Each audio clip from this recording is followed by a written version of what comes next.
కండవైరా శ్యామ్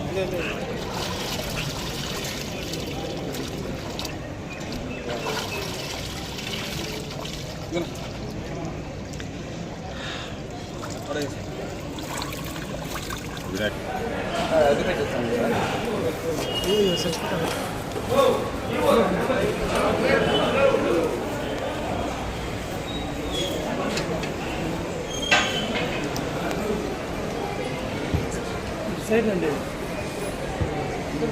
విలేకరి జగన్మోహన్ రెడ్డి గారి కుటుంబానికి వైఎస్ఆర్ కాంగ్రెస్ పార్టీ తరఫున ఇచ్చిన 3.5 లక్షల రూపాయల చెక్కు నాదే. దానికి సంబంధించి 3.5 లక్షల రూపాయల నగదును జగన్మోహన్ రెడ్డి గారి కుటుంబానికి అందజేశామని చెప్పి ఈ వరసిద్ధి కనిపాకం వినాయకుని సాక్షిగా ప్రమాణం చేస్తున్నాను. ఒక నిమిషం గమ్మునుండండి, ఆరాధండి. చెప్పండి సార్. నేను వీకోట వాస్తవ్యులు పిఎన్ నాగరాజ్. నేను వైఎస్ఆర్ కాంగ్రెస్ పార్టీ స్టేట్ సెక్రటరీగా పనిచేస్తున్నాను. గత 2 నెలల క్రితం మా వీకోట ఏబిఎన్ విలేకరి జగన్మోహన్ రెడ్డి గారు దారుణ హత్యకు గురైనారు. ఇదంతా కూడా మనకంతా తెలిసిందే. ఇదంతా కూడా అందరికీ శోచనీయమైన విషయం. కానీ ఈ విషయంలో ఆ కుటుంబాన్ని ఆదుకోవాలని చెప్పి మా పార్టీ వైఎస్ఆర్ కాంగ్రెస్ పార్టీ వారికి 3.5 లక్షల రూపాయల చెక్ అందజేయడం జరిగింది. కానీ దురదృష్టవశాత్తు ఆ చెక్కుకు సంబంధించి చెక్ బౌన్స్ అయిందని, దాని డబ్బులు ఆ కుటుంబానికి ఇవ్వలేదని వైఎస్ఆర్ కాంగ్రెస్ పార్టీ చీప్ పాలిటిక్స్కి పాల్పడతా ఉంది అని చెప్పి కొన్ని సోషల్ మీడియాలో మరియు ఈ నేషనల్ మీడియాలో, మన స్టేట్ వైడ్ మీడియాలో కూడా రావడం జరుగుతుంది.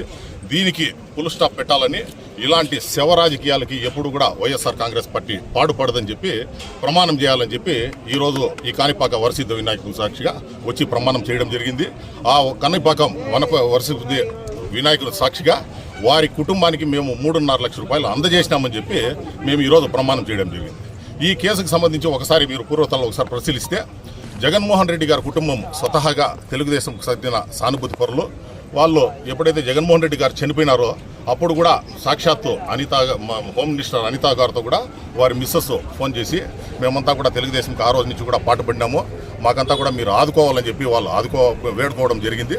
అది కాకుండా ఈసారి 2024 ఎలక్షన్స్లో ఎప్పుడైతే ఉందో నేను వీకోటాలో బూత్ ఏజెంట్గా పనిచేస్తూ ఉండి జగన్మోహన్ రెడ్డి ఎలాగో తెలుగుదేశం సానుభూతి పరుడు, ఆయన ఎట్లా మనకు ఓటేయడని చెప్పి ఈమె ఎవరైతే ఇప్పుడు జగన్మోహన్ రెడ్డి గారు మిస్సెస్ ఉన్నారో వాళ్ళని పోయి అమ్మ నువ్వు ఒకసారి మా వెంకటేగౌడ గారికి ఓటేయండి అంటే నిక్కచ్చిగా అమ్మ నేను వెంకటేగౌడకు ఓటేయనున్నా, నేను అమర్నాథ్ రెడ్డికే ఓటేస్తా అని చెప్పి మాట్లాడడం జరిగింది.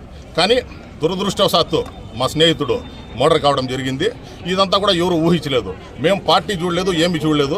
ఆ కుటుంబంలో ఏదైతే మా మిత్రుడు చనిపోయినాడో ఆ కుటుంబం వాళ్ళకి ఏదో రకంగా మన వల్ల ఉడతా భక్తి మనము పోయిన మనిషిని ఎట్లా వాపసు తీసుకొని రాలేము కాబట్టి వాళ్ళ కూతురు మంచి ఎడ్యుకేషనలిస్టు, వాళ్ళ కొడుకు కూడా మంచి ఉన్నత చదువుతున్నాడు, వారికి ఏదో విధంగా మనం ఆదుకోవాలని చెప్పేసి మా శాసనసభ్యుని మేము ఒప్పించి ఆయన్ని పిలుచుకొని పోయి వాళ్ళ కుటుంబాన్ని పరామర్శించి నేను నాకు సంబంధించిన 3.5 లక్షల రూపాయల చెక్ వాళ్ళకి అందజేయడం జరిగింది.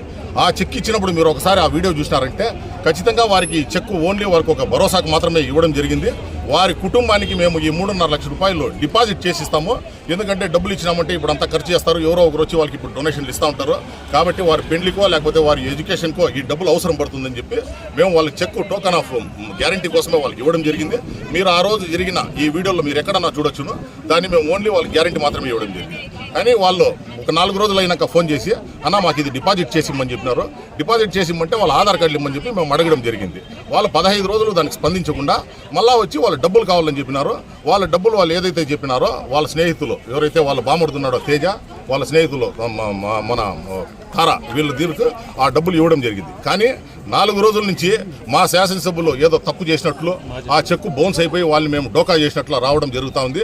ఇంత జరుగుతూ ఉంటే కూడా బాధిత కుటుంబం ఎవరైతే మా దగ్గర చెక్కు తీసుకున్నారో మా మీద జరుగుతూ ఉండే దుష్ప్రచారాన్ని వాళ్ళే వాలంటీర్గా వచ్చి ఖండించాల్సింది పోయి వాళ్ళు మౌనంగా ఉన్నారు.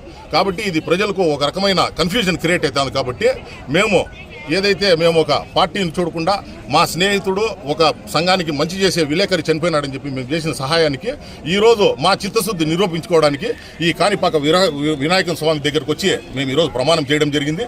ఇక మీదట ఈ సంబంధించి ఎలాంటి మీడియా దీన్ని కూడా మేము స్పందించము. ఎందుకంటే మేము చేసింది తప్పు ఒప్పు అనేది ఆ కాణిపాక వినాయకుడు ఉన్నాడు, ఆయనే చూసుకుంటాడు. కాబట్టి వచ్చి మేము చేసిన దానికి ఈరోజు ప్రమాణం చేసి పోతాం. ఆ రోజు ఏమేమో చేస్తామని చెప్పి పెద్ద పెద్ద హామీలు ఇవ్వడం జరిగింది.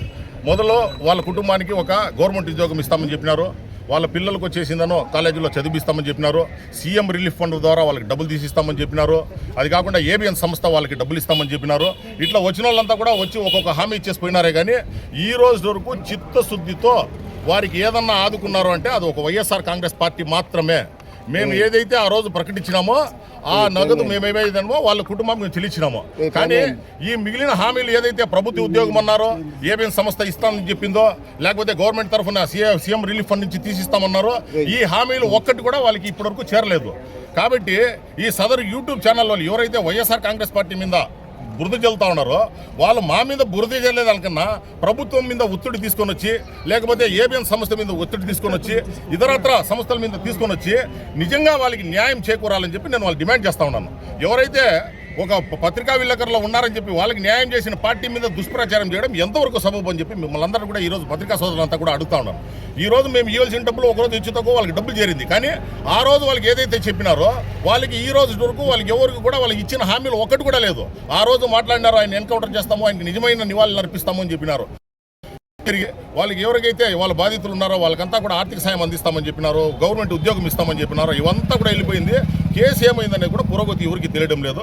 కాబట్టి ఆ సదరు యూట్యూబ్ ఛానల్ వాళ్ళు దీని మీద దృష్టి పెడితే బాగుంటుంది. కానీ నిజంగా పార్టీలు చూడకుండా ఆదుకున్న వైఎస్ఆర్ కాంగ్రెస్ పార్టీ మీద మరియు మా మాజీ శాసనసభ్యులు వెంకటేగౌడ గారి మీద దుష్ప్రచారం చేయడం నేను తీవ్రంగా ఖండిస్తా ఉన్నాను.